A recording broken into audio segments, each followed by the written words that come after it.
Moi, j'ai l'impression quand même que vous, les investisseurs crypto, vous avez validé le fait que le cycle il dure 4 ans. Quand on fait de l'investissement en bourse, on a un cycle qui est permanent en fait. J'ai connu un premier cycle où j'ai fait x48, je n'ai rien vendu, j'ai tout perdu. J'ai su réinvestir dans le creux du cycle suivant fin 2018, 54 000 $ que j'ai réinvesti tout en bas. J'ai multiplié par 50 sur le cycle suivant pour atteindre plusieurs millions en 2021. Et du coup, les investisseurs crypto, les bons investisseurs crypto, c'est quoi finalement les règles? La crypto, c'est un monde qui est...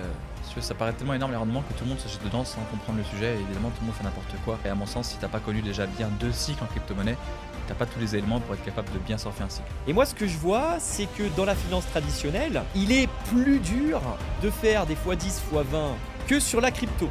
Par contre, évidemment, à l'intérieur, on va avoir des performances qui sont excellentes versus le monde de la crypto où on va avoir peut-être une minorité de crypto-monnaies qui va te faire du 20 x 20 x 40 x 50 x 100 et peut-être 70% qui auront une performance médiocre, etc. Hello Quentin. Salut Hélène. Très heureux Pareil. de t'accueillir. Alors, on est à distance, Quentin from Bali et Ilan from Objective Trading sur la Côte d'Azur en France. Donc, très heureux de démarrer avec toi ce podcast. De même, plaisir partagé. Avec un beau sujet. Un sujet vraiment qui me tient à cœur. Depuis tant que je m'intéresse de loin à la crypto, j'ai envie d'aller un petit peu plus proche. J'ai envie de me rapprocher et finalement d'avoir un éclairage supplémentaire. Et donc, un expert crypto comme toi, Quentin, c'est vraiment un honneur de te recevoir et de partager ce moment avec toi. Donc, l'idée, c'est quoi? C'est de mettre en avant nos deux approches, nos deux manières d'investir sur les marchés financiers, parce que toi et moi avons ce job-là d'investir sur les marchés financiers. Et on le fait de manière un peu différente. Et l'idée, c'est d'essayer de montrer qu'il y a des liens extrêmement forts entre nos deux approches. Et on va essayer d'apporter un éclairage vraiment 360 sur ce qu'on fait au quotidien. Exact. Et voilà. Et donc, on peut peut-être commencer par se présenter avant de démarrer. Okay. À toi l'honneur. Allez, j'y vais. Donc, pour ceux qui ne me connaissent pas, je m'appelle Ilan Bialilev. Je suis trader indépendant. Donc, j'ai un capital de environ 1,2 million, 1,3 million. Donc, je trade tous les jours, essentiellement le SP500 Futur, donc le matin et l'après-midi. Et puis, j'ai aussi une école de formation qui aide les particuliers à apprendre à investir sur les marchés financiers, que ce soit sur du long terme au travers de la bourse ou en devenant trader indépendant. Voilà. Donc, l'idée, c'est de mettre en avant mon savoir. J'ai une expérience de plus de 15 ans dans une grande banque. Et puis, je suis sur les marchés financiers depuis 2005, 2006, quelque chose comme ça. Donc, j'en ai vu des crises. J'ai vu la crypto évoluer également. Et donc, c'est ce qui va être intéressant, c'est de poser aussi mon regard à la fois intéressant, critique et aussi de débutant sur le marché de la crypto, grâce à ce que va nous dire aussi Quentin, qui va maintenant se présenter. Donc, merci à toi. Je te laisse la parole. Ok. Allez, Quentin Chapeau, 33 ans. Moi, je ne suis pas trader, mais je suis investisseur en crypto-monnaie depuis 9 ans. Donc, j'ai commencé tout début 2016 en crypto. J'ai démarré avec 400 € en étant étudiant. À l'époque, je pouvais acheter 69 Ethereum avec ça, au prix de 5,76 € l'unité. Donc, ça paraît ouf parce que Ethereum est monté à 4 800 $ et on l'attend entre 8 et 12 000 minimum pour ce cycle. J'ai connu un premier cycle où j'ai fait x48, je n'ai rien vendu, j'ai tout perdu. J'ai su réinvestir dans le creux du cycle suivant fin 2018, 54 000 $ que j'ai réinvesti tout en bas, que j'ai multiplié par 50 sur le cycle suivant, donc pour atteindre plusieurs millions en 2021. Et en fait, avec ça, je suis devenu libre. J'ai pris du temps pour moi, je suis revenu vivre à Bali, j'ai investi dans l'immobilier ici parce que c'était un de mes rêves. Et en fait, le fait d'avoir du temps à ce moment-là, ça m'a permis de me concentrer sur faire ce que j'aime, c'est-à-dire aider les gens à comprendre la crypto-monnaie, à l'aborder d'une manière différente de ce qu'on voit sur YouTube, pas avec du trading, mais avec une méthode et une vision long terme. Et donc, réussir en crypto, ça fait bientôt 3 ans qu'on l'a lancé et aujourd'hui, c'est plus de 2700 personnes accompagnées. Voilà, au quotidien. Super, merci Quentin. Alors, on va rentrer dans le vif du sujet.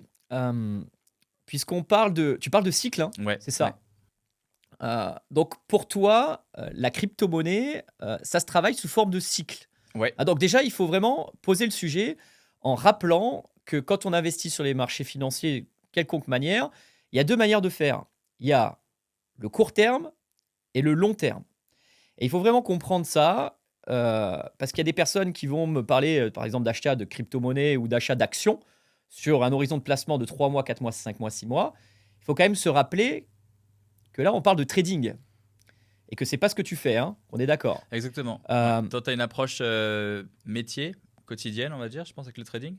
Et moi, j'ai une approche où on essaie de passer moins de 2 heures par mois sur nos investissements en crypto en ayant assez de recul et en ayant la bonne méthode. voilà. Et ça, c'est important vraiment que nos spectateurs le comprennent. Quand on part d'un horizon de placement inférieur à 1 an, on est systématiquement dans du trading. Trading égale métier, égale compétences mentales, stratégiques, etc. Et là, ce que va nous parler de Quentin, c'est la partie investissement, donc la partie cyclique. Et donc, toi, Quentin, tu as une manière d'investir sur du long terme pour pouvoir lisser tout simplement le risque, hein, c'est bien ça? Ouais, exactement. Donc en fait, ma méthode repose sur 3 piliers. Le premier pilier, c'est d'avoir une vision donc long terme, pas être trop focus sur les graphiques de prix au quotidien. On fait une grosse analyse de façon hebdomadaire. Et en fait, on va regarder le cycle sur les 4 années, mais évidemment, il faut un peu de court terme pour comprendre ce qu'on fait dans ce cycle de 4 ans. Mon deuxième pilier, c'est justement d'avoir une vision pas trop étroite, mais plutôt à 360 degrés. En trading, vous avez quelques outils, principalement l'analyse technique.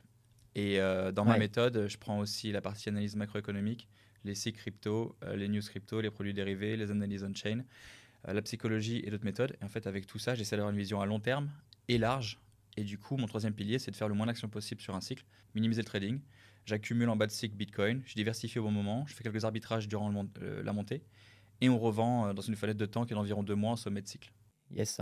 Moi, il y a quelque chose qui m'intéresse grandement, c'est finalement l'approche que tu as, approche long terme. Moi, ce que je connais, pour ayant vraiment bossé finance, travaillé finance et faire ça depuis longtemps, là, je vais parler bourse, hein, on va pas parler trading, mais quand on fait de l'investissement en bourse, on a une approche qui est donc évidemment long terme. Euh, je vais pas dire cyclique, parce que toi, tu parles souvent de cycle.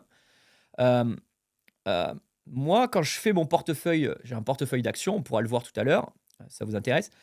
Euh, on a un cycle qui est permanent en fait.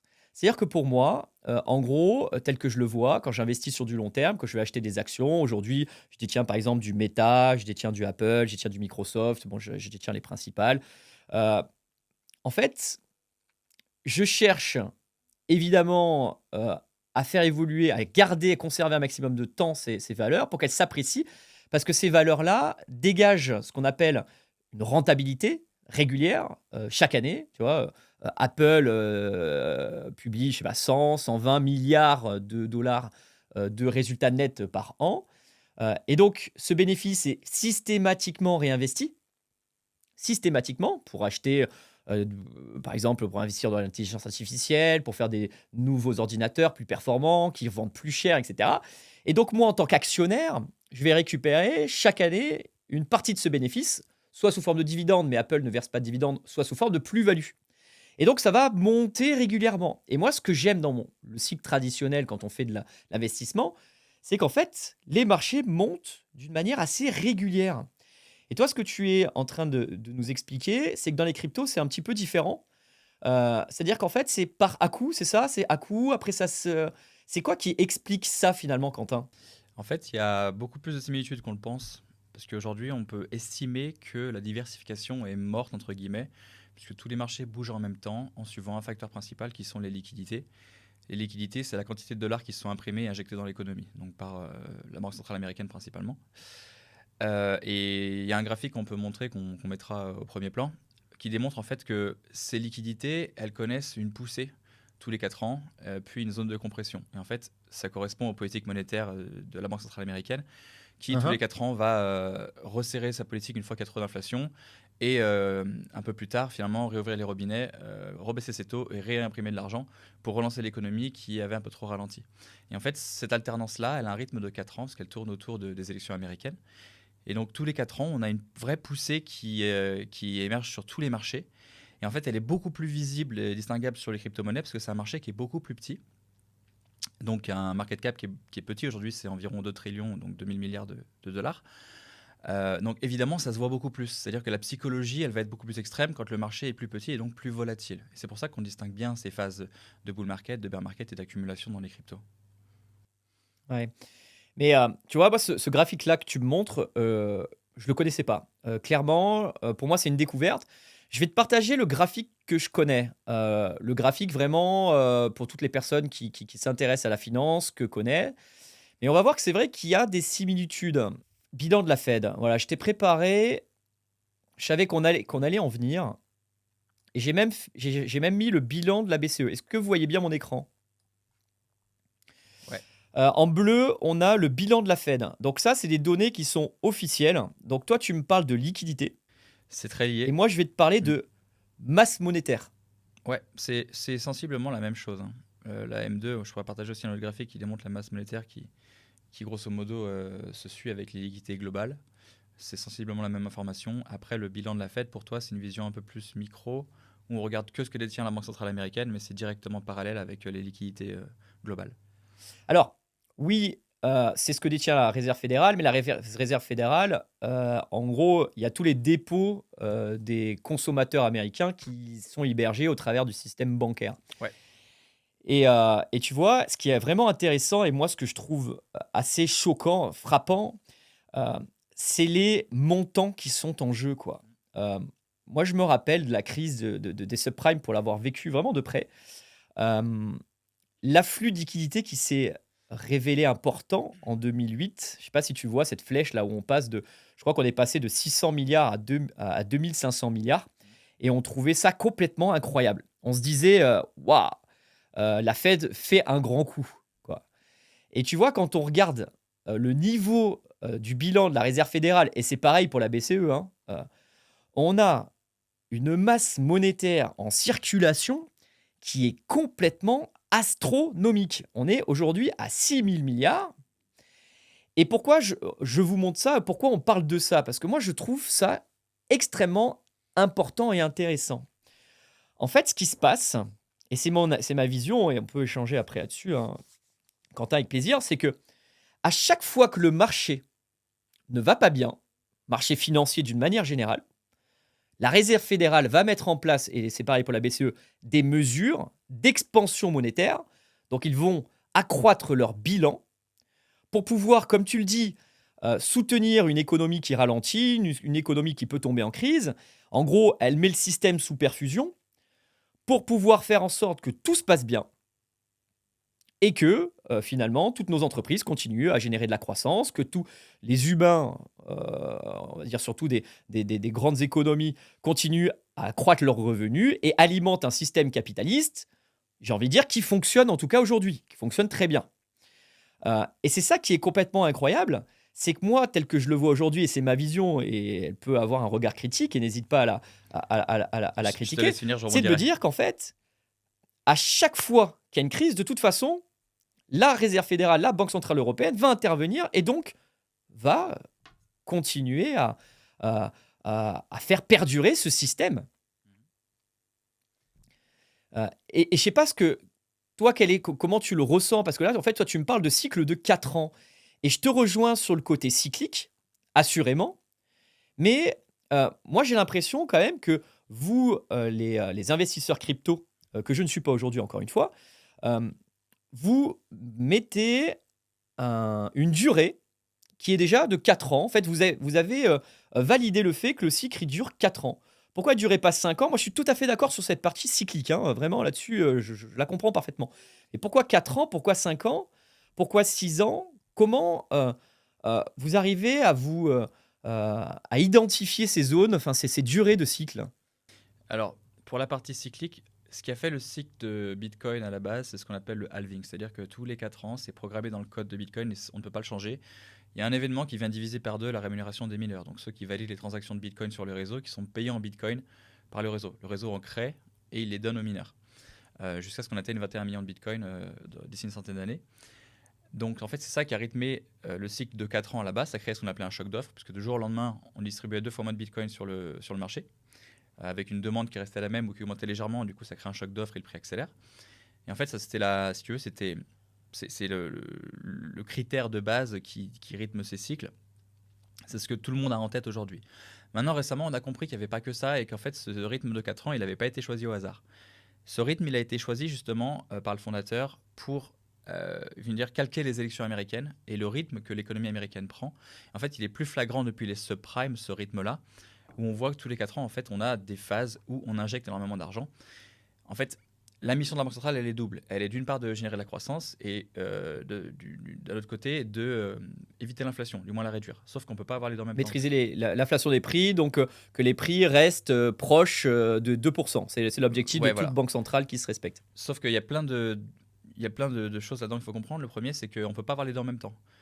Pour générer de la croissance, aujourd'hui, les États, enfin du moins les banques centrales avec les États, impriment énormément d'argent et l'injectent dans l'économie pour déjà financer un État qui n'est pas rentable. Parce que si tu regardes les USA en 2024, c'est pour l'instant 5 000 milliards d'impôts collectés, 8 000 milliards de dépenses, donc déjà un déficit de 3 000 milliards sur 2024.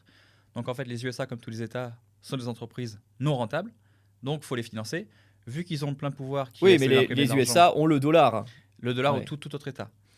Vu qu'ils ont le plein pouvoir avec la Banque Parce que le fait centrale, d'avoir la monnaie principale du monde, ça permet d'avoir, on va dire, quelques facilités, on va dire, de déficit régulier bah, et personne ne vient les ça embêter, en aujourd'hui plus, en tout cas. ça en plus, mais en fait, tous les États aujourd'hui qui ont une banque centrale, ils ont déjà le plein pouvoir, ils peuvent déjà se dire, nous on s'en fout de pas être rentable, on peut imprimer de l'argent à volonté. Sauf que quand ils font ça, pour se financer, pour générer de la croissance, parce ils sont pas autosuffisants, bah, en fait, ils dévaluent la monnaie. Quand on imprime de l'argent, elle perd de la valeur, elle se dévalue.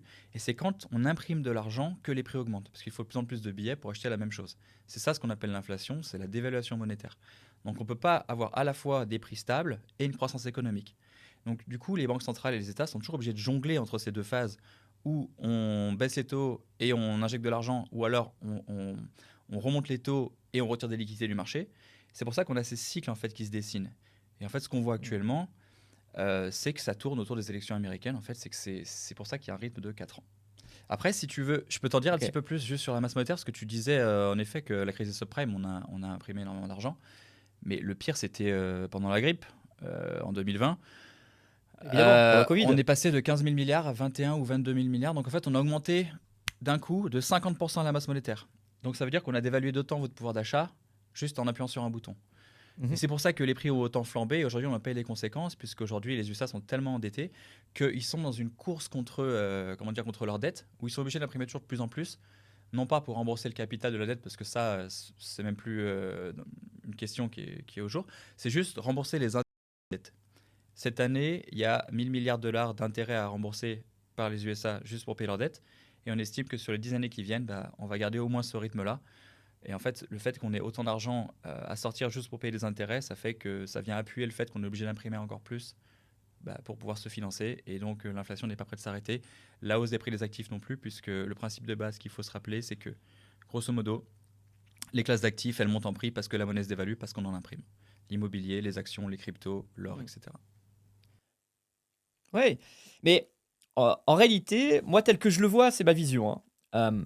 C'est que crypto-monnaie est apparue à la suite de la crise des subprimes. Crise financière, la plus grave de tous les temps, etc. En tout cas, c'est comme ça. Pourquoi elle est arrivée? Parce que la Réserve fédérale, justement, a utilisé la planche à billets pour pouvoir sauver le système. En gros, le système bancaire était en train de s'effondrer. Et je me rappellerai toujours, c'était c'était Hank Paulson à l'époque, le trésorier de la Réserve fédérale, qui a annoncé, le secrétaire qui avait annoncé mettre en place un plan de 600 milliards à l'époque pour sauver le système, et on trouvait ça complètement fou. Hein, il s'appelait le programme TARP de mémoire, et on trouvait ça complètement abominable, enfin complètement incroyable, et c'était hors norme. Et tout à l'heure, tu le disais, à cause du Covid, on a injecté 15 fois, 20 fois ça en réalité, qui était jugé extrême. Et en fait, moi, tel que je le vois, c'est qu'aujourd'hui, les banques centrales se sont dit, OK, maintenant, finalement, on imprime à hauteur de ce qu'on a besoin. Il n'y a plus de règles, puisqu'avant, il y avait des règles justement pour limiter l'inflation avec les politiques de Weimar, des choses qui ont un peu choqué l'histoire, et de se dire que quand la politique monétaire est trop laxiste, les prix s'emballent et ça devient chaotique pour le système, notamment pour les classes pauvres qui n'arrivent plus du tout à se nourrir, etc. Et là, on ressent en effet, je suis d'accord avec toi, sur le fait que les réserves, que les banques centrales ont complètement laissé partir leur bilan. Et donc, il y a des conséquences avec ça, qui est la dépréciation de la monnaie. Et jusqu'à présent, les monnaies, en fait, elles se dépréciaient entre elles, si tu préfères. L'euro se dévalorisait par rapport au dollar, mais comme ils faisaient tous la même chose, en fait, en gros, les deux monnaies baissaient, mais comme on les compare l'une à l'autre, finalement, il n'y avait pas de baisse de valeur en réel. Et ce qui est intéressant, c'est qu'aujourd'hui, il y a des monnaies numériques qui sont venues un petit peu, euh, j'ai envie de dire presque contrarier les plans des banques Tu parles des centrales. Enfin, en tout MNBC cas, moi, je le vois un petit ou peu tu comme parles des ça. crypto-monnaies? Mais là, je parle, par exemple, BTC, oui, notamment. Non, je veux dire, tu parles des Euh, monnaies numériques de banque centrale ou tu parles des crypto-monnaies? non, je parle de la crypto-monnaie, du Ok. Bitcoin. Voilà, moi, je me mets banquier central, je vois le Bitcoin arriver, une valeur, finalement, qui n'a pas cette dépréciation, puisque la quantité de monnaie est contrôlée. Et d'ailleurs, et, et donc, du coup, je me dis, tant que banque centrale, ben, comment je laisse entrer cette monnaie-là qui va finalement devenir une réserve de valeur, je sais pas, tu vois. Et c'est là où je m'interroge beaucoup sur l'avenir en fait de tout ça, comment faire cohabiter En fait, tout ce gros système-là. faut bien distinguer Bitcoin du reste du marché, hein. C'est Bitcoin qui est vraiment la réserve de valeur ultime.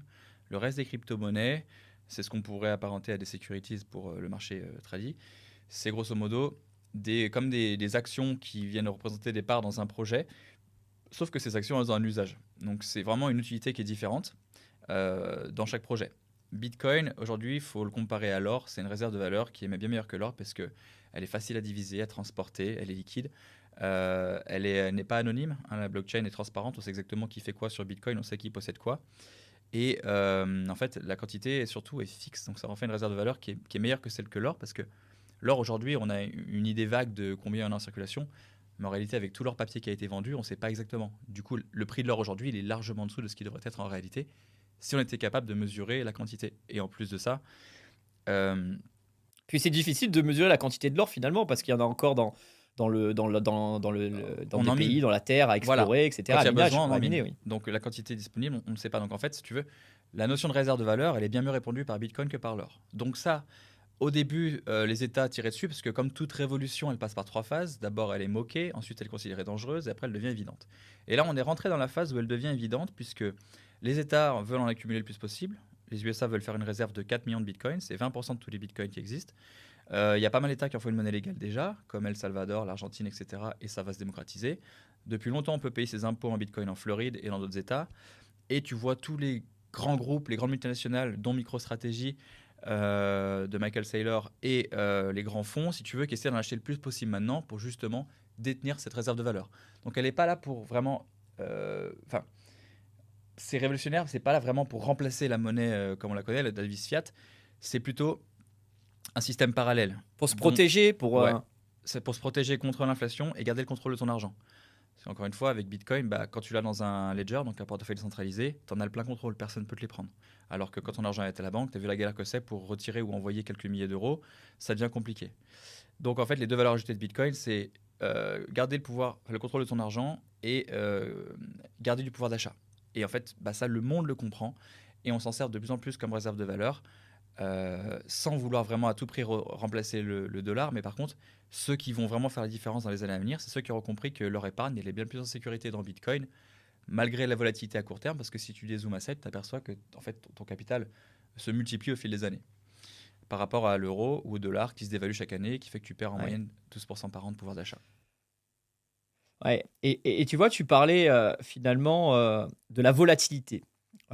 Et moi, jusqu'à présent, Quentin, moi, c'est ce qui me freinait en réalité. C'est, je me dis, parce que malgré tout, j'ai toujours cru sur le fait que les crypto-monnaies faisaient partie de l'avenir. C'est-à-dire la technologie blockchain, pour moi, est une technologie qui est avancée, qui fait partie de ce qui va être utilisé demain pour pouvoir faire un milliard de choses, enfin augmenter le champ des possibles. Moi, ce qui m'a toujours dérangé et qui commence à me déranger un petit peu moins, c'est le côté spéculatif. En fait, tu vois, tout à l'heure, tu parlais de cycle, on se disait, oui, il y a le cycle qui va arriver, donc en gros, tout le monde attend le halving et va avoir un comportement vers le marché qui finalement est dressé parce qu'on sait qu'il va se passer ça. Et tu sais, quand on fait de la finance tradi, on sait que si par définition, tu sais que ça va se passer, ben, normalement, tu anticipes le fait que ça va se passer. Et donc, si par exemple, je te dis, tu sais que au 31-12, le Bitcoin sera à 100 000, ben, normalement, tu dois l'acheter maintenant et le Bitcoin va tranquillement aller à 100 000. Il va même y aller plus tôt parce qu'on anticipe le fait qu'il va monter à 100 000. Est-ce que tu comprends ce côté psychologique où là, pour moi aujourd'hui, je suis encore pas tout à fait à l'aise sur le fait que finalement, beaucoup de personnes attendent quelque chose qui va se passer. Finalement, le fait que ça va se passer, bah, du coup, potentiellement, il peut y avoir des changements. Et je trouve ça, et tout à l'heure tu le disais sur ta manière de faire, de pouvoir identifier ce côté psychologique dans ton investissement, est, je pense, super important. Mmh, bien sûr. Est-ce que tu... euh, parce que Tu veux que j'élabore sur la partie aujourd'hui, psychologie? pour ceux... Ben oui, parce que pour ceux qui ne connaissent pas encore l'évolution d'un marché, la crypto-monnaie, c'est un marché financier. Ça reste des acheteurs et des vendeurs qui se combattent avec des opinions. Exact. Donc, en fait, il y a un truc qui change jamais déjà, c'est la psychologie de masse. Donc, il y a un graphique que j'imagine que tu communiques aux gens que tu formes, qu'on partagera, qui démontre qu'en fait, la majorité suit toujours les mêmes phases psychologiques. Et c'est pour ça qu'on connaît des bulles et des phases de dépression. Et on oscille tout le temps en fait entre ces phases d'accumulation en bas et ces phases d'euphorie en haut, parce que si tu veux, la masse, elle bouge toujours en même temps et elle se pose tout le temps ces mêmes questions au même moment. Et en fait, on a l'impression que, si tu veux, tout le monde s'accorde pour aller quelque part, mais en réalité, les gens sont tout le temps dans le doute et ils réagissent à ce qu'ils voient sur les graphiques de prix. Et c'est pour ça qu'on forme toujours ces mêmes graphiques et ces mêmes bulles. Et pour ce qui est de Bitcoin, si tu veux, au dernier cycle, au moment similaire, les gens se disaient la même chose. Oui, mais si tout le monde sait qu'on fait un bull market, on va pas le faire. Et en fait, en réalité, on le fait d'une part parce que l'argent se dévalue, donc Bitcoin prend en Ouais. valeur. Du coup, le reste du marché suit parce qu'on a une courbe psychologique qui vient en fait. Enfin, il y a une espèce de fontaine de liquidité qui fait que les gens prennent de plus en plus de risques pour aller chercher des plus gros multiples. Et en fait, du coup, on voit toujours ces phases se répéter. Si tu veux, si tu fais abstraction vraiment de cette volatilité, ce qui compte surtout, c'est l'adoption. Donc, l'adoption d'une technologie va déterminer sa valeur. Plus on a d'utilisateurs, plus la technologie prend en valeur. C'était le cas pour la roue, pour l'électricité, pour le téléphone, pour Internet. Donc, vu qu'on a de plus en plus de personnes qui utilisent Bitcoin, eh ben, sa valeur augmente parce que de plus en plus de personnes le demandent, donc viennent l'acheter. Et en plus de ça, on a la dévaluation monétaire qui vient appuyer sur le fait que la réserve de valeur, vu que c'est un actif, monte en prix. Yes. Et je trouve ça assez intéressant dans ce que tu viens de dire, qui fait vraiment le lien avec ce qu'on fait quand on fait de l'investissement long terme, notamment en bourse, notamment aux erreurs qui sont faites par beaucoup de particuliers qui investissent, finalement, qui essaient de le faire seuls. Et ce côté psychologique qu'on citait, en fait, c'est de se dire, j'investis par exemple sur un panier d'actions, donc je vais en acheter 5, 6. Et puis dès que je la vois baisser un petit peu, ou dès que je vais voir l'indice baisser, comme ça aurait pu être le cas par exemple avec la crise du Covid, ou la crise de la dette en 2012, ou la crise des subprimes en 2008, en fait, le particulier va paniquer, en fait, il va voir le marché descendre, et derrière, il va réagir d'une manière qui est disproportionnée et va lui faire des bêtises, tout simplement.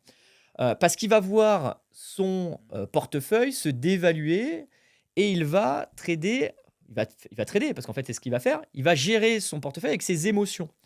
Et il ne va pas voir le côté long terme de l'actif en se disant, ça reste un mouvement passager, qui est lié à une crise, à une mauvaise nouvelle sur l'entreprise, à une conjoncture économique pas bonne, mais qui de toute façon sera gommé avec le temps. Et donc très souvent, tu prends la décision, je solde mon portefeuille, et puis quand tu la prends, ça remonte. Et puis à l'inverse, quand tu es monté, ou tu gagnes 10, 15, 20 sur un portefeuille, tu te dis, ah ben ça y est, je prends mes gains, alors qu'il faut justement les laisser courir. Et ça, c'est des choses que nous, on voit beaucoup en finance traditionnelle. C'est le comportement du particulier, finalement, qui est complètement perdu et qui prend des décisions qui sont à l'inverse de ce qu'il faut faire. Et je pense que c'est exactement la même chose sur les investisseurs crypto. Ouais, sauf que c'est encore plus dur à gérer dans la crypto, les émotions, parce que c'est beaucoup plus volatile. Et comme je te dis, on a des cycles. Et en fait, chaque classe de crypto-monnaie, elle ne va pas bouger en même temps. C'est-à-dire que tu as Bitcoin sur la première partie de la hausse, si tu veux, qui prend le lead. Tu as quelques actifs solides qui bougent. Et en fait, tout le monde va vouloir essayer de placer ses billes dans plusieurs cryptos. Puis quand tu as des zones crypto qui ne bougent pas, ils achètent celle qui est déjà verticale. Et quand ils l'achètent, elle redescend. Tu vois, on n'a pas quelque chose de très synchro tout le temps. sauf sur la dernière partie du cycle où on a ce qu'on appelle la saison des altcoins, où là, tout part en flèche, enfin tout ce qui est qualitatif. En crypto, il y a un truc qu'il faut bien comprendre aussi, c'est que comme je disais, tu as Bitcoin et tu as le reste. C'est-à-dire que Bitcoin, il est là en mode evergreen, c'est-à-dire qu'il continue sa croissance et son adoption, mais 99,9% des crypto-monnaies, donc toutes les autres, en fait, elles font qu'un cycle. Elles font qu'un cycle pour plusieurs raisons. La première, c'est qu'à chaque cycle crypto, tu as un narratif, tu as une industrie, un domaine en particulier qui est sur le devant de la scène. Bon, tu me diras, oui, mais ok, mais les leaders d'une industrie sont censés être là sur le long terme. Ouais, très bien, sauf que l'attention, elle n'est pas portée sur au cycle suivant. Par exemple, au cycle dernier, on avait la métaverse, on avait la finance décentralisée qui était sur le devant de la scène. Et au cycle actuel, c'est pas du tout le cas. Ces projets-là sont vraiment à plat, en bas. Et ce qui part, c'est plutôt l'intelligence artificielle, la tokenisation, les mêmes coins.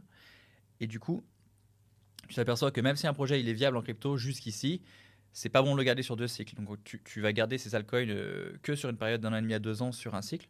Ensuite, tu vends tout au sommet, tu gardes que Bitcoin pour le long terme. Et du coup, la crypto rend la chose plus difficile parce que les émotions sont toujours tirées entre OK, quel domaine est intéressant, quoi acheter dans ce domaine, est-ce que les cryptos que j'ai choisis sont les bonnes dans mon domaine, qu'est-ce qui se passe maintenant, je vois Bitcoin partir mais pas mes cryptos à moi. Et puis voilà, le cycle laisse en fait assez peu de temps aux gens pour réagir. Et là, la psychologie est extrêmement importante. Il faut être super contre-intuitif pour surfer ce cycle et Ouais. savoir bouger ses capitaux au bon moment, quoi. Et du coup, toi, enfin, les investisseurs crypto, les bons investisseurs crypto, c'est quoi finalement les règles pour pouvoir investir d'une manière sécure? C'est-à-dire que toi, aujourd'hui, par exemple, comment tu choisis tes cryptos, tes altcoins, tes critères de sélection, tes critères de diversification? Mm. Si tu peux juste nous en dire un petit peu plus pour qu'on puisse comprendre toi ta manière de faire. Ok, Et puis après, moi, je t'expliquerai comment je fonctionne. Et puis même, je te montrerai mon portefeuille pour, euh, pour, euh, pour faire le lien avec ta manière de procéder sur le marché des cryptos. ça marche. Bah, moi, c'est pareil, j'ai une image qu'on pourra reposter. En fait, dans ma gestion personnelle, c'est ma méthode, hein, c'est ce que j'ai appris depuis 9 années. Moi, je distingue 3 parties dans ton capital. Il y a une partie dit safe, entre guillemets, où tu dois vraiment prendre beaucoup de recul et voir très long terme. Dans cette partie safe, tu as du Bitcoin, tu as de l'Ethereum et tu as du Solana. Donc le but, c'est d'accumuler autant que possible ces 3 valeurs en bas de cycle et jusqu'à la période où on se trouve actuellement, parce qu'on est dans ce qu'on appelle la grande correction de mi-cycle, ce qui représente la dernière grande opportunité d'accumuler ce marché avant la partie haussière qui dure 1 an. Tu accumules autant que possible ces actifs-là. En sommet de cycle, tu revends tes Ethereum, tes Solana pour du Bitcoin et tu gardes ça pour le long terme. Cette partie-là, ça doit être, à mon sens, au moins 30% de ton capital. Après, il y a une deuxième partie, que j'appelle la partie principale, où là, tu vas avoir des altcoins de qualité que tu auras sélectionnés sous plusieurs critères. Je te les expliquerai après. Où là, tu vas mettre maximum 10% de ton capital dans chacun pour atteindre, à mon sens, ce qui serait bien, c'est environ 65% de ton capital investi. Donc là, tu vas faire des grosses analyses fondamentales. Et ces actifs-là, tu les accumules à un moment stratégique. Dans la montée, tu fais des prises de profit et quelques arbitrages. Et en sommet de cycle, tu revends tout ça pour du cash. Ensuite, tu as une troisième partie dans ton capital qui doit représenter, à mon sens, maximum 5%. C'est ce qu'on appelle la partie dégénérée, donc à risque extrême. Où là, on prend des crypto-monnaies toutes petites en capitalisation, mais qui n'ont pas les mêmes qualités que celles du principal, qui sont plus vraiment spéculatives, qui tournent autour d'une hype et autour d'un domaine qui est vraiment en tendance à l'instant T, et qui ont des potentiels multiples et énormes, comme là, par exemple, on vient de faire x140 sur Popcat, sur un peu moins d'1 an, parce qu'elles sont toutes petites et qu'il y a une hype autour de ces projets. Donc tu vois, tu as une découpe en 3 parties. Et pour ce qui est la principale, évidemment, choisir des crypto-monnaies, bah, ça demande pas mal d'analyses et pas mal d'études. C'est pour ça que nous, on le fait pour nos membres de Réussite en crypto, parce que ça prendrait trop de temps pour eux. Et en fait, ça repose sur 4, enfin, voire 5 piliers pour choisir une crypto-monnaie et déterminer quelle est de qualité. Donc déjà, tu vas aller dans les narratifs en tendance. Actuellement, comme je te disais, il y a l'IA, il y a la tokenisation, il y a les mêmes coins, par exemple. C'est les 3 leaders. Donc, narratif, juste si tu peux expliquer pour ceux qui connaissent pas. Un narratif, c'est un domaine, une catégorie. Donc un domaine en tendance, une industrie, si tu veux, pour parler en traditionnel. Donc l'industrie de l'intelligence artificielle. Donc, c'est un secteur. Par exemple, si Un on doit secteur. l'opposer à la partie financière, ce serait un secteur d'activité, quoi. Comme par Exactement. exemple, nous en finance, on connaît l'industrie, la finance, C'est ça. les technologies, le luxe, etc. Ok. Ensuite, une fois que tu sais dans quel domaine du coup étudier des projets, nous on regarde le top 50 au moins de chaque narratif et on va regarder 4 critères. On regarde la valeur ajoutée du projet parce que un projet crypto en fait c'est une entreprise, c'est une start-up qui vient répondre à un vrai besoin du monde réel, qui a des clients, qui fait du chiffre d'affaires et en fait qui a une évolution. Alors, du coup, j'ai une question. Donc, c'est pour Quand ça que je te parlais tu de- parles de bilan, de chiffre d'affaires, toutes les cryptos publient chaque année un compte de résultat. Comment ça fonctionne? Parce que nous, en finance, quand on fait notre choix, on va se baser sur évidemment l'analyse financière de l'entreprise et on va analyser le résultat net de cette entreprise, donc le bénéfice net par action. Et on va analyser sa croissance. Et je vais vous l'expliquer tout à l'heure, la manière dont je procède. La crypto, c'est un peu la même chose, c'est ça? En crypto, c'est en temps réel. Comme je te disais, la technologie blockchain, c'est un livre comptable ouvert. On voit exactement ce qui se passe en arrière-plan avec des outils. En fait, on peut constater en direct la quantité de frais que facture chaque projet et comment il gagne, combien d'argent il gagne, grosso modo. Pour expliquer comment fonctionne un projet crypto de façon très simple, une blockchain, c'est donc une infrastructure, une technologie sur laquelle va se construire un projet. Et chaque projet, il a une devise, donc un token, donc une crypto-monnaie, qui a un usage. Par exemple, admettons que tu as un projet qui vient remplacer le notaire. Et je sais pas, il y a un token qui s'appelle Notary. Et ben, tu as besoin d'acheter ce token-là pour payer les frais de notaire dans ce projet crypto pour que tu puisses vendre un bien immobilier via la blockchain, par exemple. Et ben, ce projet Notary-là, donc il va récolter des frais et il va se payer comme ça. Et tu peux mesurer ça en temps réel avec des indicateurs qui lisent la blockchain. Donc on voit à quel point un projet en fait est adopté et croissant et comment il est rentable. Donc ça, c'est juste pour la première partie, si tu veux, c'est la valeur ajoutée.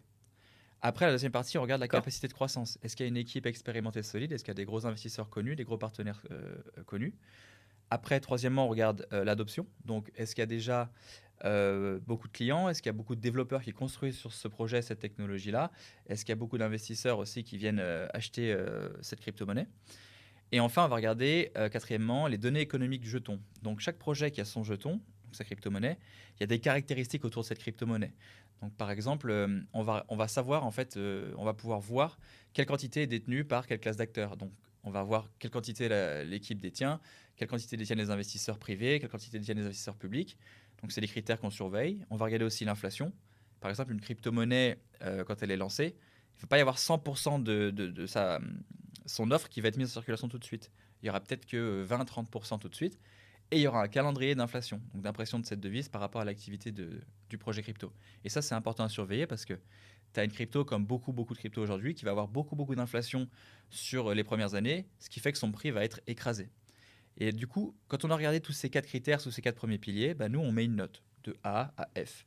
Et on va garder que les grades A et B pour le portfolio principal. Et après, une fois qu'on a déterminé les intéressants, bah on va trouver le bon point d'entrée, savoir quand les acheter. Et là, on va regarder et on va utiliser l'analyse technique et l'analyse de cycle. D'accord. L'analyse technique qui sera la partie timing en réalité. Donc il y a des choses que Pour tu pouvoir. vas faire toi. Si tu veux, il y a des setups d'entrée. Et ça, c'est vraiment pour l'entrée quand on regarde à court terme. Et en plus de regarder l'analyse technique, il faut aussi qu'on soit certain qu'on soit dans le bon moment du cycle pour aller acheter des altcoins aussi. Oui, parce qu'en fait, l'analyse technique va être extrêmement pertinente pour voir la psychologie actuelle du marché. Moi, c'est comme ça que je le vois. Vous savez, l'analyse technique, très souvent, euh, on a du mal à comprendre quel est le but et on se dit oui, par exemple, on va te parler de figures chartistes, de patterns. Et très souvent, j'essaie d'expliquer, de donner de la pédagogie en expliquant que l'analyse technique, c'est pas il y a une étoile filante ou un drapeau et ça va faire ça. Non, en réalité, grâce à l'analyse technique, on arrive à comprendre le comportement de l'être humain. Tu vois, au travers de ces fameux chandeliers ou au travers de ces figures, en fait, ça reflète un comportement. Mais il faut vraiment le comprendre. Et c'est pas parce qu'il y a un croisement de ci, de ça, que ça va se dérouler, hein. Et ça, c'est important de le rappeler. Ouais, mais c'est pour ça que nous, on ne se sert pas que de l'analyse technique, hein. Comme je te disais, on a pas mal de méthodes. Enfin, à titre personnel, j'en croise 8. Et si tu veux, je peux te donner des exemples d'indicateurs qui vont être bien parlants pour ton audience. En fait, Uhum. on arrive à mesurer où on se situe dans un cycle crypto parce qu'on est capable de croiser tous ces indicateurs. Moi, j'en suis à une cinquantaine chaque semaine. Et un qui est intéressant, par exemple, pour la psychologie de marché. Regarde.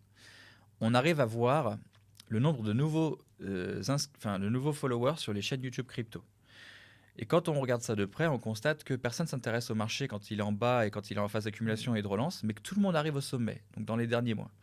Donc déjà, on arrive à voir la psychologie de masse et à agir à Je te coupe, contre-tendance. ça fait un peu comme on dit quand le boucher du coin commence à te parler d'acheter, c'est très souvent justement où il faut commencer à vendre parce que voilà, et ça marche bien. Et je trouve ça super intéressant à ce que tu nous montres. Donc en gros, tu es en train de faire un parallèle entre les gens qui s'intéressent et dès qu'il y a finalement un peu trop de monde qui commence à s'intéresser, ça veut dire que c'est trop tard et que potentiellement il fallait le prendre un petit peu avant, quoi. Exactement. C'est pour ça nous, on est capable d'agir à contre-tendance parce qu'on a ces indicateurs qui nous montrent où est la psychologie de masse. On en a un autre ici, tu vois, là, c'est typiquement l'analyse dit on-chain. Alors en crypto, ça c'est unique à la crypto, comme je te disais. La blockchain est transparente. Donc on va étudier celle de Bitcoin grâce à des indicateurs. On va pouvoir observer ce que font les petits acteurs, les grands, les anciens, les nouveaux, les mineurs, etc. Chaque classe d'acteurs. Et en fonction de leur mouvement, en fonction de ce qu'ils font avec leur Bitcoin, on arrive à comprendre où ils en sont dans leur psychologie et du coup où on se situe dans le cycle, en fonction des profits qu'ils réalisent, des pertes qu'ils réalisent, la quantité qu'ils détiennent sur le long terme, etc. Et on a des indicateurs comme celui-ci, par exemple, qui nous montrent clairement quand la psychologie est en euphorie, ici en rouge, et quand elle est en panique, en bleu. Et avec ça, on est capable d'acheter en bas et vendre en haut. Et tu vois, les indicateurs comme ça, j'en ai pas mal. J'ai pas mal d'indicateurs qui montrent ce genre Ok, d'indication, et c'est pour ça qu'on a un peu un edge en crypto quand on fait de l'analyse long terme, quand on a les bons outils. ok. Et du coup, puisque tu nous montres des choses extrêmement intéressantes, est-ce que tu arriverais rapidement à nous faire une petite analyse de la crypto, de savoir par rapport où on en est aujourd'hui Ouais. voilà, si tu peux un petit peu nous éclairer pour ceux qui veulent investir en crypto, savoir un peu où on se situe, quel est l'état du marché, et puis j'en ferai de même après pour le côté bourse traditionnelle. D'ailleurs, j'en profite pour toutes les personnes qui nous suivent. On fait une petite pause. N'oubliez pas de vous abonner à la chaîne pour pouvoir être au courant de toutes les nouvelles vidéos sorties. N'oubliez pas également de commenter parce qu'on est en train de vous parler de sujets qui sont extrêmement intéressants, qui touchent directement à votre portefeuille, à votre capacité à préparer des futurs projets. Donc n'hésitez pas à commenter, à poser vos questions et on serait très heureux avec Quentin d'y répondre un petit peu plus tard. Donc je te laisse continuer, Quentin. Ok, du coup, je vais essayer de faire assez simple pour pas rentrer trop dans les détails, juste montrer des indicateurs qui sont parlants. En termes de cycle, donc, comme je disais, si je regarde mes indicateurs, déjà, on voit qu'en termes de psychologie, on est loin d'avoir connu des sommets. On a encore de la marge devant nous. Ensuite, si on regarde juste en termes de localisation, on peut utiliser des moyennes mobiles qui viennent regarder le market cap de Bitcoin. On s'aperçoit que les niveaux de sommet habituels, c'est pareil, ils sont loin, ils sont à x3 à peu près du prix actuel. Après, il y a un facteur vraiment déterminant. Pour nous, c'est plutôt la psychologie. Alors là, j'ai pas mon tableau qui récap mes indicateurs, mais on arrive à analyser les comportements des masses. On voit ce qui se passe, on voit comment les gens réagissent, on voit ce qui se dit sur les réseaux. On arrive à comprendre que la masse actuellement, elle est plutôt dans le doute et elle n'est pas encore tout à fait dans la croyance. C'est entre le doute et l'espoir. Donc, on est dans une phase qui correspond en termes de cycle à ce qu'on appelle la grande correction de mi-cycle, avant la poussée parabolique du fait que quand on regarde les cycles, Bitcoin n'est pas encore passé son plus haut connu. Donc, comme je disais, c'est les cycles de 4 ans en Bitcoin et généralement, il y a une phase parabolique, moi j'appelle ça l'accélération, qui démarre quand Bitcoin passe son plus haut connu. Donc, quand il va vraiment casser les 73 000 $ Bitcoin, on risque de voir une parabole se dessiner, démarrer.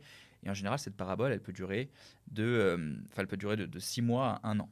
Donc, pour déterminer quand on est sur la fin de cette parabole, on se sert des indicateurs on-chain pour voir la fenêtre de distribution. Actuellement, on voit que moi, j'ai une quinzaine d'indicateurs qui me montrent de façon bornée si on est en phase d'accumulation ou de distribution. On est vraiment à mi-chemin actuellement.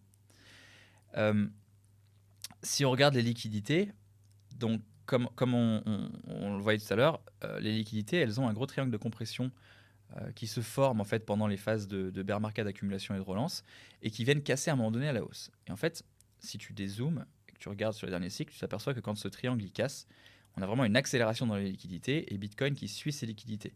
Pour le moment, c'est pas encore arrivé. Et si tu regardes d'un peu plus près, tu t'aperçois que Bitcoin il suit avec 12 semaines de retard exactement le schéma des liquidités.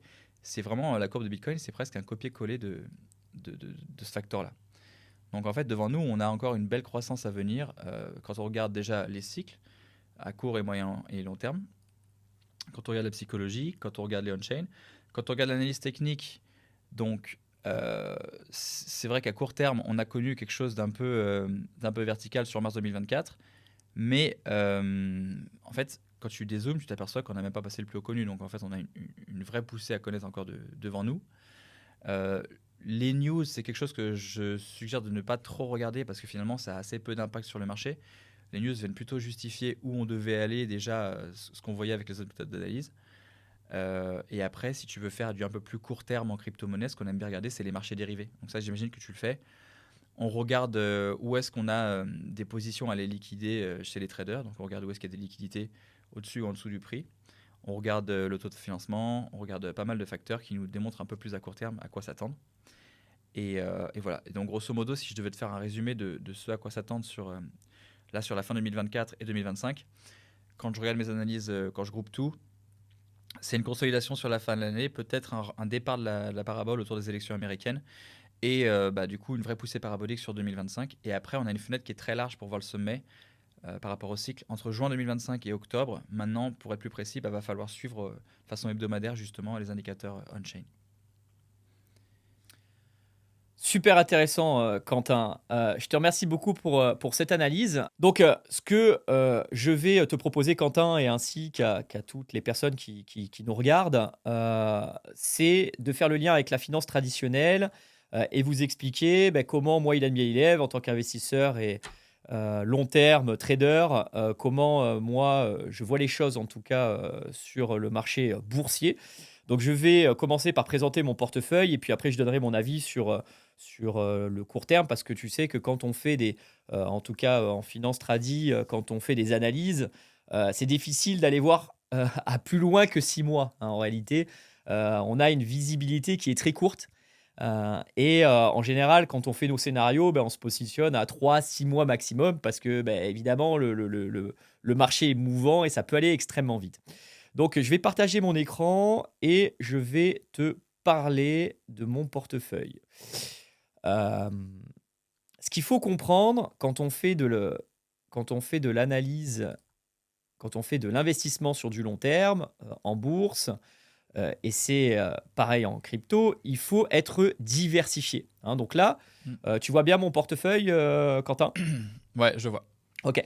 Donc ça, c'est le compte titre que je détiens, que j'ai ouvert il y a exactement 1 an. Alors, ce qu'il faut comprendre, c'est que j'ai créé la marque qui s'appelle Objectif Bourse, qui aide les particuliers à investir sur du long terme. Donc, en fait, on a 2 marques au sein de mon école. On a Objectif Trading, qui t'apprend à devenir trader indépendant, hein. Donc, c'est un métier, c'est un job qui permet en moyennant, on va dire, 2 heures par jour, 2 3 heures maximum par jour, d'essayer de gratter le marché, d'obtenir une performance mensuelle qui te permet d'avoir un complément de revenu au début et total revenu au bout d'un certain temps d'expérience.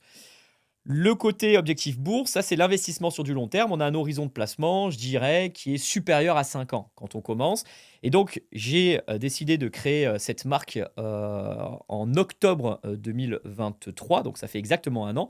Et ça, c'est les entreprises que j'ai achetées en 1 an et la performance que j'ai réalisée. Donc, on voit que j'ai du Meta, j'ai du Microsoft, j'ai du Apple, j'ai du Alphabet, j'ai du Enphase Energy, du Johnson Johnson et du iShares SP500. Ça, c'est tout simplement l'ETF SP500. Et là, on voit les performances que je réalise sur 1 an. Et on voit que finalement, ce qui est intéressant, c'est de voir que la performance de mon portefeuille est essentiellement faite sur 2 titres en réalité, voire 3 titres. Apple, Meta, surtout Meta et Microsoft, qui me permettent de faire la performance annuelle en réalité. Et c'est ça qui est intéressant de se dire, c'est que quand on fait de l'investissement, la première règle, c'est de diversifier son portefeuille. Ça veut dire quoi diversifier? C'est-à-dire que si j'ai un portefeuille à 5 000 euros, il faut que je répartisse ces 5 000 en plusieurs titres parce que je ne veux pas dépendre d'un seul titre et je ne vais pas mettre tous mes œufs dans le même panier parce que c'est très risqué de le faire. Si jamais l'entreprise, elle ne marche pas, par exemple ici on a Johnson Johnson qui ne marche pas très bien, on est à moins 2%, voilà, ça fait partie des titres qui sous-performent le marché. J'ai également un PEA où j'ai, d'ailleurs je vais vous le montrer, hein, ça prend 2 secondes, j'ai également un PEA qui performe un petit peu moins, mais qui est assez intéressant, où on voit ici que iShares Eurostock, c'est tout simplement... alors là, je le mets en ETF DCA. Donc tous les mois, je verse une petite somme sur iShares Eurostock et donc je suis à 11%. J'ai ASML qui fait une super performance à plus 36 et on voit que j'ai 2 gadins qui sont Edenred et LVMH. Et LVMH qui est une super entreprise dans laquelle je crois et c'est une année noire pour LVMH, mais ça ira mieux les années prochaines. Ce que je vais expliquer par là, c'est que quand on regroupe l'intégralité de mon portefeuille, on voit que la majorité, évidemment, sont bien appréciées, que j'ai eu quand même 3 entreprises qui sont négatives, en tout cas sur 1 an. Mais le plus important, et c'est l'état d'esprit que vous devez avoir, c'est le fait de diversifier. Vous allez avoir l'entreprise ou la crypto-monnaie qui va vous permettre de faire du x2, x3, x4, x10, x50 sur un horizon de temps un petit peu plus long. Là, aujourd'hui, je vous parle de Meta qui est aujourd'hui ma pépite, puisque je fais quand même 74% de performance. Mais j'ai envie de dire, Meta, mon objectif serait plutôt d'avoir du x3, x4, x5, x10. Et moi, ce que je vois, c'est que dans la finance traditionnelle, euh, il est plus dur de faire des x10, x20, x40 que sur la crypto. Par contre, évidemment, je vois certainement, et peut-être que tu me contrediras, qu'en finance traditionnelle, on va avoir 80% des titres qui vont apporter une hausse versus 20% des titres qui vont mal performer. À l'intérieur, on va avoir des performances qui sont excellentes versus le monde de la crypto où on va avoir peut-être une minorité de crypto-monnaies qui va te faire du 20 x 20 x 40 x 50 x 100 et peut-être 70% qui auront une performance médiocre, etc. Alors, je sais pas comment tu vois les choses, si tu peux nous faire le parallèle par rapport à ça et peut-être changer ma vision qui est peut-être erronée, mais je t'écoute. Non, pas tout à fait. En fait, ce qu'il faut comprendre, c'est qu'il y a énormément de cryptos. Juste en 2024, il y a 600 000 cryptos qui sont sortis de terre. Et donc, dans les 600 000, bah, tu en as 99,9% qui sont des scams. Donc, les 0,1% qui restent, c'est la catégorie intéressante que nous, on étudie, qui ont un potentiel de croissance à partir du moment où, justement, c'est des projets solides. Après, tu as la partie timing pour réaliser un multiple. Donc, dans tout ce qui est projet solide, il y a le cycle de 4 ans. Donc, tu as une première poussée qui se fait en général dans ce qu'on appelle la relance, donc dans l'année numéro 2 après le bottom. Et puis tu as la vraie poussée parabolique qui se fait dans la dernière année, qui commence normalement là, fin 2024, si on suit les derniers cycles. Après, pour toute crypto-monnaie, chacune a un peu son timing aussi à plus court terme. C'est-à-dire que la plupart des projets qui sortent, ils ont d'abord une vraie poussée, puis après, 99% s'effondrent et ne font plus rien. Et tu as d'autres qui sortent, qui font une vraie poussée, qui refont une accumulation, et vu que c'est des projets viables, et ben après, on va reconnaître une poussée sur le long terme. Et en fait, tu peux faire des multiples indécents sur presque tous les projets si tu les achètes au bon timing. D'accord. Tu veux que je te donne un ordre d'idée pour les altcoins de qualité, pour ce qui vient? Ouais, je veux bien, ouais. Ça peut être intéressant. Je sais pas, je vais partager. Écoute, je vais te partager 3-4 images. Alors, la première, voilà, je te partage ici un actif que j'ai acheté moi aussi le dernier qui s'appelle Cardano. Cardano, je l'ai acheté tout en bas. Et tu vois, à partir du moment où je l'ai acheté jusqu'au sommet, il y avait un x75. Donc sur une période de 3 ans pendant la montée. Bon, évidemment, on n'arrive jamais à vendre le sommet tout pile. C'est plus faisable d'acheter le bottom, parce que moi j'ai su le faire à ce cycle et le cycle actuel en cours. Et il y a une dernière chance d'acheter Cardano à un bon Et moment, qu'est-ce qui c'est a quand il est en expliqué zone de cette. réaccumulation, c'est actuellement. Qu'est-ce, quel était le facteur déclencheur? Parce qu'on voit très bien le côté psychologique. Moi, je le vois très bien le côté psychologique, c'est-à-dire qu'en fait, on est sur un range, en fait, il se passe rien du tout. On sait pas ce que c'est Mhm. Cardano, personne en veut. Et puis d'un coup, ça se réveille. Quelle est l'info qui a déclenché ça? D'une part, au cycle dernier, déjà, il y avait moins de projets crypto, donc l'attention était plus concentrée sur ce qui venait apporter une vraie valeur ajoutée. Cardano était un concurrent direct d'Ethereum, qui était déjà le leader dans sa catégorie, donc la plus grosse infrastructure. Donc Cardano était visible, donc en termes de mainstream, on le voyait beaucoup, et l'attention était portée sur Cardano, et il y avait une adoption. Il y avait de plus en plus de développeurs qui venaient construire sur Cardano parce qu'ils estimaient que c'était une infrastructure plus intéressante que celle d'Ethereum, D'accord. donc un concurrent sérieux. Donc en effet, tu as de la hype qui commence à se générer, le projet ne va pas à zéro et crée une accumulation, une première poussée, puis une grande correction de mi-cycle, une réaccumulation, et après le vrai bull run. Et là, en fait, on est pile dans la réaccumulation maintenant sur les projets du cycle en cours. Et à parté, attention, n'achetez pas Cardano dans le cycle actuel. C'est un projet qui est estimé mort aujourd'hui. J'ai un copain qui a ses bureaux juste à côté d'eux et qui voit qu'ils font plus grand-chose. Et en fait, il n'y a plus d'intention autour de Cardano parce que ce n'est pas un projet viable sur le cycle en cours. Je te donne En gros, tu vois, Cardano, moi, je l'avais revendu à x50. Donc, dans la première poussée autour de mars-avril. Et avec ça, j'ai acheté du Solana à 30 dollars. Et mon Solana, quand il a refait x5, donc à 150 dollars, je l'ai vendu. Donc sur mes 1227 dollars, j'ai réalisé un fois 256 pour te montrer un peu ce qui est faisable en crypto, ce qui paraît dingue, mais c'est bien réel. Et un autre exemple, c'est VeChain que j'ai acheté tout en bas. VeChain, il a fait un fois 79 à partir du prix où je l'ai acheté jusqu'au sommet. Et je l'ai revendu ici, si tu veux, un peu dans la montée, un peu dans le range, un peu dans la descente, pour atteindre 370 000 dollars de capital à partir de 6 000 environ. Ça, tu vois, c'est vraiment les possibilités, ça paraît fou, mais. Et surtout, dans la phase où on se situe actuellement dans le cycle, en général, c'est le moment où les gens ne réalisent pas en fait la capacité de croissance du cycle à partir du moment où il y a cette liquidité qui arrive. Et dans un an, à partir d'ici, on regardera derrière, il y a très grande chance qu'on connaisse des poussées similaires à ce qu'on voit là en fait. Alors pour te montrer où on se situe dans le cycle actuel, dans le cycle actuel, on est vraiment dans la phase de réaccumulation. Si tu regardes ce graphique-là, en fait, ça, c'est le market cap total de toutes les crypto-monnaies une fois qu'on a exclu Bitcoin et Ethereum. Donc, tu t'aperçois que le cycle, il est le même que pour Bitcoin et Ethereum, grosso modo. En 2007, on avait un pic, un bear market, une accumulation et une relance. Et là, je ne sais pas si tu vois bien, mais j'ai un rectangle jaune qui correspond à quand Bitcoin a passé son plus haut connu, quand il a passé les 19 000 $. On rentre en phase d'accélération et c'est là que les altcoins se réveillent. Tout part en flèche. En fin de cycle, on a ce qu'on appelle la saison des altcoins, où Bitcoin consolide et les altcoins sont verticales. Et c'est le moment où on veut sortir le plus de capitaux. Et le cycle dernier était particulier parce qu'on a eu un double top. Et bien dans le cycle actuel, il y a le sommet 2021, bear market, accumulation, relance, consolidation. On vient faire un espèce de wake-up check, on vient rebondir sur la zone d'accumulation. Et on n'a pas encore démarré la phase d'accélération. Bitcoin n'a pas passé son plus haut connu. Donc on a un potentiel de croissance énorme devant nous, qui est, j'estime, qui est de x10 à x30 sur les altcoins de qualité, parce que c'est ce qu'on a vu en moyenne au cycle dernier.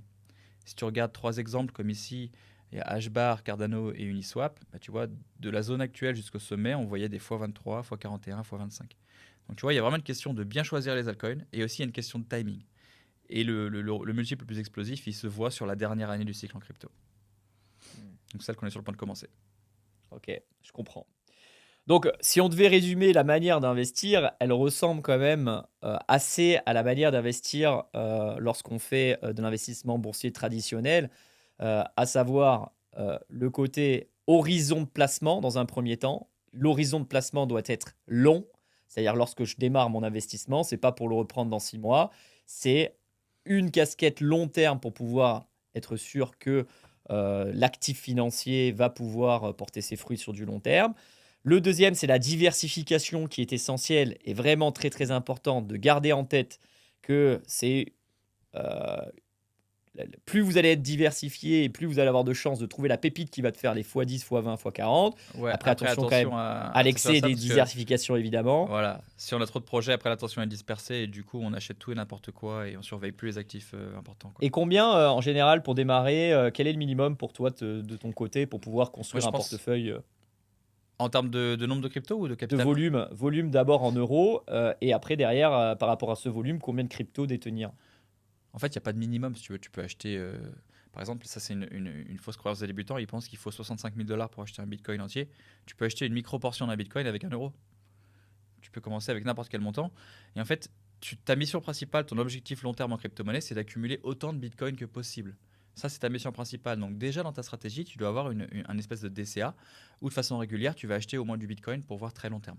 Après, tu dois avoir un capital que tu vas dédier à la partie spéculative. C'est pas indispensable, mais c'est ce que j'enseigne moi, qui va te permettre justement d'aller surfer ces cycles.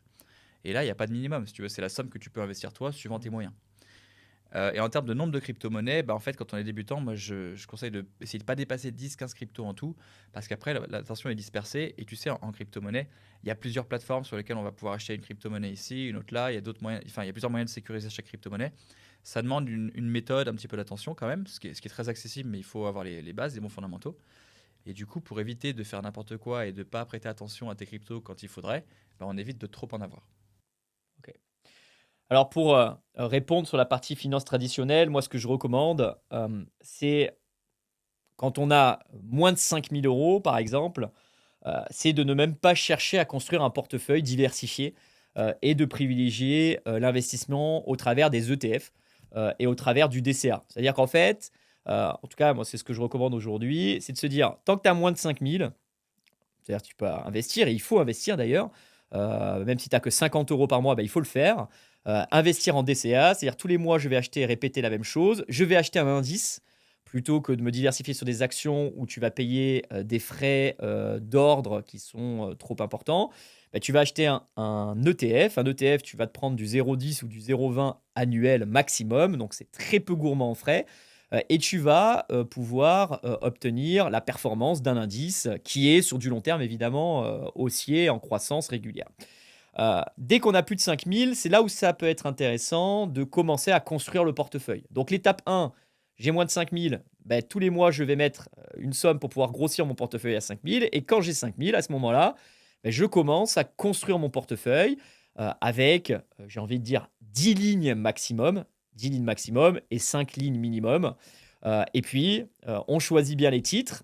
La règle, en tout cas pour moi, et je la communique, c'est de prendre des entreprises rentables et en croissance. Donc, ça regroupe bien avec ce que tu nous présentais tout à l'heure, où en disant quand tu choisis une crypto-monnaie, bah, tu vas détailler finalement sa croissance, l'utilité, sa valeur ajoutée.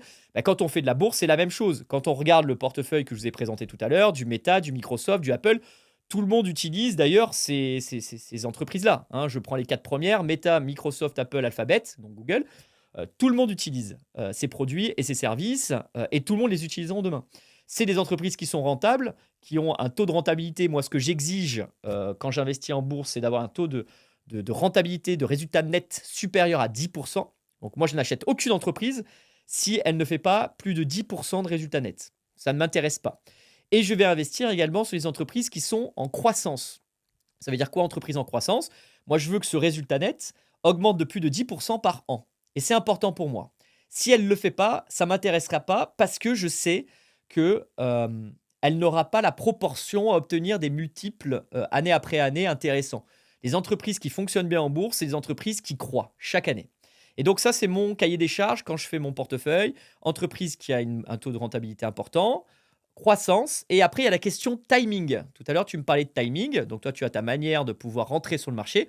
Moi, j'ai exactement la même chose quand je fais mes analyses sur du long terme et que je vais rentrer pour pouvoir investir sur une action. Je ne vais pas faire d'analyse technique parce que pour moi, c'est pas de l'analyse technique pour pouvoir faire du timing, en tout cas quand on fait de l'action, d'investissement en bourse. Je vais regarder des ratios qui sont connus par le monde de la finance, qui sont le price earning ratio. C'est combien de fois je vais payer l'entreprise. Est-ce que je vais la payer 10 fois, 15 fois les bénéfices, 20 fois les bénéfices? Est-ce que je vais les payer moins cher qu'au cours de ces 5-10 dernières années? Et c'est ce qui va me faire déclencher mon investissement. Je prends l'exemple aujourd'hui, exemple peut-être connu de beaucoup, qui est l'entreprise Nvidia. Hein, tout le monde parle du Nvidia, tout le monde dit c'est l'avenir, c'est l'intelligence artificielle, c'est ceux qui fabriquent les puces de cartes graphiques pour faire tourner toutes les intelligences artificielles. Donc c'est le leader, ils ont de l'avance énorme. Mais je n'ai jamais réussi à acheter du Nvidia. Ça fait au moins 2 ans, 3 ans que j'essaye d'en acheter. Je n'ai jamais réussi parce que Nvidia, ça se paye 80, 100 fois les bénéfices. Et chaque année, eh ben, ça augmente. Chaque année, ça double, ça triple les résultats. Et ce PER ne descend jamais parce que Nvidia explose tout, quoi. Et pour autant, c'est une entreprise qui me fait rêver, quoi. Mais je ne peux pas. Voilà, donc ça reboucle bien avec le côté timing en se disant, je veux acheter une entreprise qui est bonne, mais pas à n'importe quel prix. Voilà. J'ai une Et réponse pour toi si tu veux pour Nvidia. Si ouais, tu bah, avec veux plaisir. investir sur les projets similaires en crypto-monnaie, il y en a pas mal aujourd'hui. Il y en a quelques-uns qui sont leaders déjà. Tu peux regarder Render, Akash Networks et Flux. C'est 3 projets que D'accord. je te conseille de regarder. C'est ce que fait Nvidia, mais de façon décentralisée, avec une blockchain derrière. Et c'est des projets. D'accord. En fait, ce qui est intéressant dans ce que tu dis, c'est qu'en effet, Nvidia est largement surcoté. Quand tu regardes le graphique, il est vertical, donc c'est pas un truc qui s'achète maintenant. Et surtout, ce qu'il faut comprendre aujourd'hui, c'est que l'IA, c'est la plus grande révolution qu'on connaît parce qu'elle est exponentielle, parce Ouais. qu'il y a déjà des technologies en place qui font qu'elle est très vite adoptée. Et qu'avec le machine learning, si tu veux, elle croît de façon exponentielle. Et en fait, il n'y a pas de moyen d'investir dans l'IA. Il n'y a pas de TF IA. Tu peux acheter du Microsoft pour avoir un peu d'OpenAI ou tu peux acheter du Nvidia. Mais si tu veux, le retour Ou sur du investissement, il est AMD, ou déjà. du AMD qui est le numéro 3, on va dire, des puces, cartes Mm, graphiques. Tu peux acheter aussi du ASML qui fabrique mm. ces machines pour pouvoir faire les puces. Mais c'est Et vrai que tu as finalement, raison, il c'est y a pas limité. grand-chose d'autre. Du coup, le seul moyen, enfin le seul deuxième moyen d'investir en IA, c'est les crypto-monnaies. Donc, tu as d'une part tout ce qui est donc, réseau décentralisé d'infrastructures graphiques ou de computing, donc comme ceux que je t'ai cités. Et puis, tu as aussi des projets vraiment purs IA qui sont là pour créer des modèles d'IA et faire en sorte que tu puisses créer ton modèle et le louer, le monétiser. Tu as le projet leader aujourd'hui qui s'appelle BitTensor, dont je parle publiquement depuis longtemps, qu'on a acheté tout en bas, qu'on a récumulé récemment, qui vient de faire une énorme percée. Celui-ci, s'il revient vers les $360, c'est un projet intéressant à acheter pour le cycle en cours. Un vrai multiple possible. Ok. Bon, super. En tout cas, je trouve qu'on donne quand même pas mal d'infos, qu'on arrive à bien balayer nos 2 sujets et c'est vraiment intéressant. Alors, je J'avais une rappelle question un. pour toi, Ouais, avant que ah tu bah fasses avec une plaisir. transition. Parce que tout à l'heure, tu parlais d'ETF. Est-ce que tu as acheté du Bitcoin sous forme réelle ou ETF? Est-ce que tu en détiens? Bah, c'est une très bonne question, Quentin. Pour l'instant, je n'ai toujours pas acheté de Bitcoin. Qu'est-ce que tu Toujours fais? pas. Euh, Bon, alors, déjà, il faut que tu t'y mettes. Mais ce que je voulais te dire qui est très important, c'est qu'il y a eu des gros ETF qui sont sortis sur Bitcoin. Il y a 40 milliards qui a été injecté via les ETF depuis le 10 janvier 2024. Mais à mon sens, c'est une bêtise d'acheter un ETF quand on achète du Bitcoin. Parce que, encore une fois, la valeur ajoutée de Bitcoin, c'est de le détenir et d'avoir le plein contrôle de ton actif. Donc, le seul moyen, c'est d'acheter du vrai Bitcoin et de le détenir dans un portefeuille décentralisé, comme à Ledger. Quand tu achètes un ETF, bon, bah, tu profites de la croissance du prix, mais en fait, tu n'es pas propriétaire de ton Bitcoin. Tu détiens un indice qui est détenu par une plateforme et qui est émis par un intermédiaire. Donc, si vous voulez acheter du Bitcoin, n'allez pas vers l'ETF, prenez plutôt le Bitcoin réel. ok. En tout cas, merci beaucoup pour cet éclairage. En toute transparence, pour te parler vraiment de ma situation personnelle et de ma vision sur les crypto-monnaies, comme je t'ai expliqué, je suis en train de changer. Je suis en train de m'intéresser à ce sujet-là, chose que je mettais complètement de côté. J'ai toujours voulu m'intéresser, mais j'ai jamais pris le temps. Donc, j'ai retenu les 3-4 noms que tu m'as parlé sur l'IA. Je vais un peu creuser le sujet. Sur la partie Bitcoin, en toute transparence, moi aujourd'hui, tous les fonds, aujourd'hui je suis pure finance, je fais que portefeuille de bourse. Ça m'intéresse, j'ai du mal encore sur la valorisation du prix du Bitcoin. Pourquoi ça vaut 60, pourquoi ça vaut pas 100, pourquoi ça vaut pas 200, pourquoi ça vaut pas 30. Il y a un prix plancher qui est issu du coût de production des mineurs. Tu sais, les mineurs, c'est les gens qui vont acheter des machines de minage, donc des cartes graphiques et des cartes de computing, et qui vont en fait payer l'électricité pour pouvoir résoudre des équations complexes et valider les transactions Bitcoin. Tout ça, du coup, c'est un coût de production qui fait qu'on a un prix plancher de Bitcoin aujourd'hui qui est autour de 46 000 $. Donc, si tu veux, c'est un peu le prix plancher en dessous duquel le prix, s'il passe en dessous, il le fait de façon très rapide et rebondit au-dessus. Et ça arrive que dans D'accord. les bottoms Donc c'est de par cycle. rapport à un coût De plancher, on production. peut se dire un coût de production, mais on peut pas se dire que Mm. bah, les mineurs, si leur coût de production il est pas bon, ils arrêtent de miner tout simplement. Euh, En fait, évidemment, il y a des phases où ils sont plus ou moins rentables. C'est ce qui fait aussi qu'on a un cycle. Et tu sais que tous les 4 ans, on a le halving qui divise par 2 leur rémunération. Ce qui ouais. fait que tous les 4 ans, en fait, ça coûte 2 fois plus cher de miner du Bitcoin. Donc il y en a qui ont Donc en arrêté de fait, miner, je suppose. voilà, il y a que aujourd'hui les plus gros qui arrivent à faire des économies d'échelle et qui payent leur électricité pas cher, qui sont encore dans le game. Et en fait, les machines évoluent, donc on arrive à suivre le rythme. Eux, ils arrivent à s'acheter, parce qu'il y a aussi un shortage, si tu veux, que c'est difficile de se procurer les machines assez performantes, il n'y a que qui peuvent les avoir, donc il n'y a que qui peuvent continuer à vraiment miner de façon rentable. Donc en fait, ce sera viable sur le long terme parce que la techno évolue et le prix plancher augmente d'année en année. Super. Enfin, franchement, je me régale. Je te remercie beaucoup, Quentin. Je vais aussi finir et on va bientôt conclure notre échange. Sur le aussi, pourquoi je me suis pas encore intéressé à la crypto-monnaie, mais il faut vraiment que je t'en parle. Je vais partager mon écran parce que tu me montrais du x10, x30, x40, Mm. x50. C'est vrai que ça fait rêver et j'ai envie d'un petit peu valoriser aussi mon travail. Je sais pas si tu avais déjà entendu parler des propres firmes. Oui, Je crois, je crois qu'on en avait déjà évoqué, mais très très rapidement. Mais il faut que je te oui, montre oui, j'ai ça des parce amis que, qui trade avec. ok, est-ce que tu vois mon écran, Je Quentin? vois. Voilà, il faut quand même que je te montre ça. Ça, c'est l'exemple d'un compte financé express qui a commencé, on va dire, mi-juillet. Alors, des comptes comme ça, j'en ai une vingtaine. Ok. Il faut savoir que acheter un compte comme ça, celui-ci, il a dû me coûter 200 dollars. Donc, 200 dollars, c'est le prix que j'ai payé pour obtenir ce compte-là.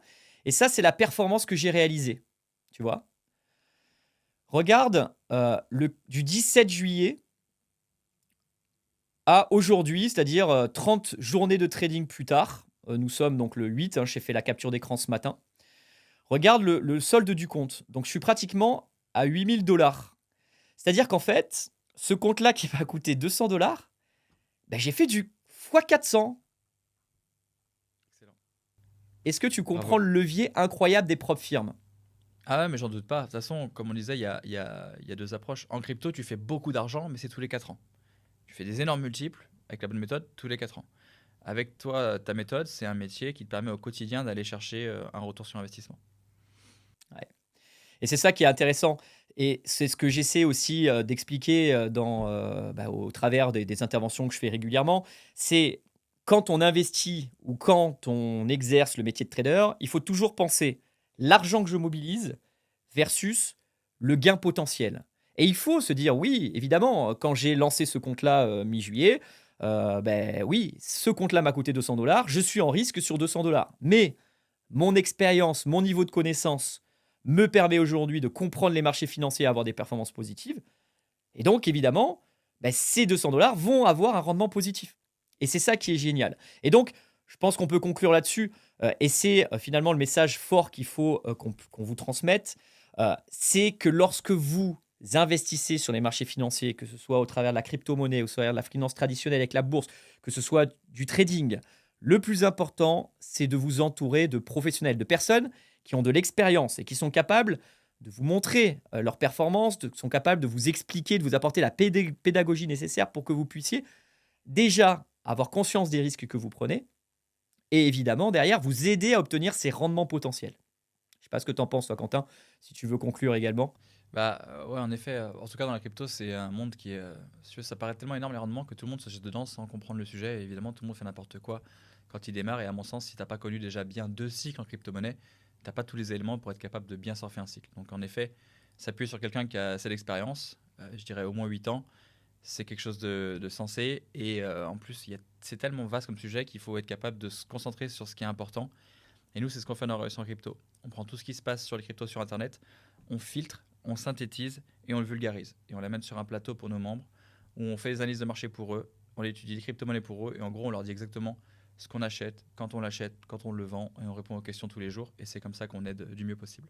Super. En tout cas, on vous mettra dans la description donc, les contacts si ça vous intéresse de travailler sur ces sujets-là, de pouvoir échanger, de pouvoir voir si vous aussi, vous pouvez être accompagné sur les sujets donc à la fois bourse, trading, crypto. On vous met en description donc, les liens utiles.